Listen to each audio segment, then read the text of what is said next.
आपके अपने हाँ गोल्स चैनल में आपका स्वागत है। और क्या हाल है दोस्तों, उम्मीद करती हूँ आप सब बहुत अच्छे होंगे। अगर आपने अभी तक हमारा चैनल सब्सक्राइब नहीं किया है तो सब्सक्राइब कर दो। प्रज्ञान और विक्रम को जागने में क्यों हो रही दिक्कत, जाने 5 बड़ी वजह, नहीं जागे तो क्या होगा। Reactivation of Pragyan and Vikram. भारतीय अंतरिक्ष अनुसंधान संगठन यानी इसरो चंद्रयान 3 के लैंडर विक्रम और रोवर प्रज्ञान को फिर से सक्रिय करने की कवायद में जुटा है। अभी तक इसरो को तमाम कोशिशों के बाद भी इसमें सफलता नहीं मिल पाई है। जानते हैं कि ऐसा क्यों हो रहा है।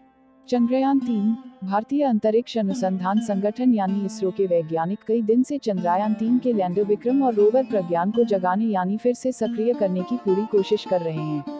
हालांकि उन्हें अब तक इसमें सफलता हासिल नहीं हो पाई है। इसरो को उम्मीद है कि अगर प्रज्ञान फिर से सक्रिय हो गया तो ये अगली चंद्र रात तक काम करता रहेगा। अगर ऐसा हुआ तो ये अगले 6 महीने से लेकर 1 साल तक डाटा भेजता रहेगा। हालांकि अब तक प्रज्ञान और विक्रम ने इसरो के भेजे सिग्नल्स का कोई जवाब नहीं दिया है। इसरो के मुताबिक प्रज्ञान और विक्रम को धरती के कमांड सेंटर से नहीं जगाया जाना है, बल्कि ये खुद ही चांद पर सूर्य की रोशनी फैलने के बाद सौर ऊर्जा से बैटरी चार्ज होने पर खुद ही जाग जाएंगे। बता दें कि इस समय चांद पर दिन है और धूप पड़ रही है, लेकिन प्रज्ञान और विक्रम की ओर से इसरो को कोई जवाब नहीं मिल पा रहा है। इसके बाद भी इसरो दोनों से संपर्क स्थापित करने की कवायद में जुटा है।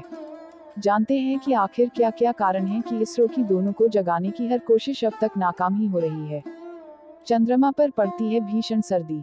चांद पर सामान्य तौर पर रात का तापमान -140 डिग्री सेल्सियस तक नीचे चला जाता है। वहीं दक्षिण ध्रुवीय इलाके में चंद्र रात का तापमान -210 डिग्री सेल्सियस से भी ज्यादा तक गिर जाता है।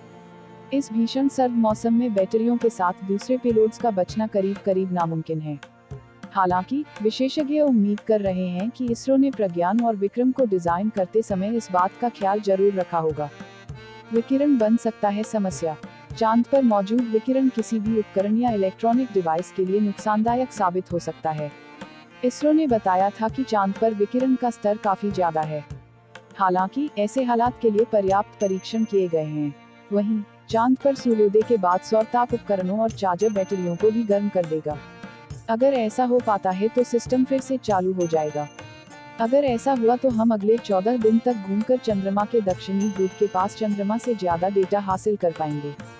प्रज्ञान और विक्रम को जागने में क्यों हो रही दिक्कत, जाने 5 बड़ी वजह, नहीं जागे तो क्या होगा। प्रज्ञान और विक्रम को जागने में क्यों हो रही दिक्कत, जाने 5 बड़ी वजह, नहीं जागे तो क्या होगा। Reactivation of Pragyan and Vikram. भारतीय अंतरिक्ष अनुसंधान संगठन यानी इसरो चंद्रयान 3 के लैंडर विक्रम और रोवर प्रज्ञान को फिर से सक्रिय करने की कवायद में जुटा है। अभी तक इसरो को तमाम कोशिशों के बाद भी इसमें सफलता नहीं मिल पाई है। जानते हैं कि ऐसा क्यों हो रहा है। इसरो कई दिन से चंद्रयान 3 के रोवर प्रज्ञान और लैंडर विक्रम से संपर्क साधने की कोशिश कर रहा है। इसरो कई दिन से चंद्रयान 3 के रोवर प्रज्ञान और लैंडर विक्रम से संपर्क साधने की कोशिश कर रहा है। चंद्रयान 3। भारतीय अंतरिक्ष अनुसंधान संगठन यानी इसरो के वैज्ञानिक कई दिन से चंद्रयान 3 के लैंडर विक्रम और रोवर प्रज्ञान को जगाने यानी फिर से सक्रिय करने की पूरी कोशिश कर रहे हैं।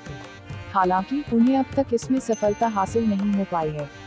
इसरो को उम्मीद है कि अगर प्रज्ञान फिर से सक्रिय हो गया तो ये अगली चंद्र रात तक काम करता रहेगा। अगर ऐसा हुआ तो ये अगले 6 महीने से लेकर 1 साल तक डाटा भेजता रहेगा।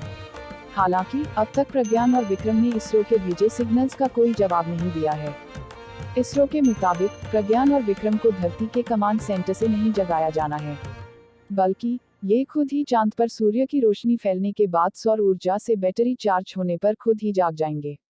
बता दें कि इस समय चांद पर दिन है और धूप पड़ रही है, लेकिन प्रज्ञान और विक्रम की ओर से इसरो को कोई जवाब नहीं मिल पा रहा है। इसके बाद भी इसरो दोनों से संपर्क स्थापित करने की कवायद में जुटा है। जानते हैं कि आखिर क्या क्या कारण है कि इसरो की दोनों को जगाने की हर कोशिश अब तक नाकाम ही हो रही है। चंद्रमा पर पड़ती है भीषण सर्दी। चांद पर सामान्य तौर पर रात का तापमान -140 डिग्री सेल्सियस तक नीचे चला जाता है। वहीं दक्षिण ध्रुवीय इलाके में चंद्र रात का तापमान -210 डिग्री सेल्सियस से भी ज्यादा तक गिर जाता है। इस भीषण सर्द मौसम में बैटरियों के साथ दूसरे पेलोड्स का बचना करीब करीब नामुमकिन है। हालांकि विशेषज्ञ उम्मीद कर रहे हैं कि इसरो ने प्रज्ञान और विक्रम को डिजाइन करते समय इस बात का ख्याल जरूर रखा होगा। विकिरण बन सकता है समस्या। चांद पर मौजूद विकिरण किसी भी उपकरण या इलेक्ट्रॉनिक डिवाइस के लिए नुकसानदायक साबित हो सकता है। इसरो ने बताया था कि चांद पर विकिरण का स्तर काफी ज्यादा है। हालांकि ऐसे हालात के लिए पर्याप्त परीक्षण किए गए हैं। वहीं चांद पर सूर्योदय के बाद सौर ताप उपकरणों और चार्जर बैटरियों को भी गर्म कर देगा। अगर ऐसा हो पाता है तो सिस्टम फिर से चालू हो जाएगा। अगर ऐसा हुआ तो हम अगले 14 दिन तक घूमकर चंद्रमा के दक्षिणी ध्रुव के पास चंद्रमा से ज्यादा डेटा हासिल कर पाएंगे। ठंड से टूट सकते हैं पेलोड। इसरो के पूर्व वैज्ञानिक तपन मिश्रा के मुताबिक रात में चांद के दक्षिणी ध्रुव का तापमान -210 डिग्री सेल्सियस से भी नीचे चला जाता है। इस तापमान पर कोई भी plastic material, carbon power material और कोई भी इलेक्ट्रॉनिक आइटम सही हालत में बचना करीब करीब नामुमकिन होता है। ये सभी चीजें टूटकर बिखर सकती हैं। अगर ऐसे सर्द मौसम में भी प्रज्ञान और विक्रम सक्रिय हो जाते हैं तो ये चमत्कार से कम नहीं होगा। ये ठीक उसी तरह होगा जैसे किसी डीप फ्रीजर से किसी इलेक्ट्रॉनिक आइटम को निकालकर चलाना। बैटरी का चार्ज न होना। बीबीसी की रिपोर्ट के मुताबिक इसरो के पूर्व अध्यक्ष एस किरण कुमार का कहना है कि रात में चांद के दक्षिणी इलाके का तापमान -250 डिग्री सेल्सियस तक गिरने पर बैटरियां खराब हो सकती है। इसके बाद चांद पर सूर्य के निकलने पर इनका फिर से चार्ज होना नामुमकिन हो जाएगा।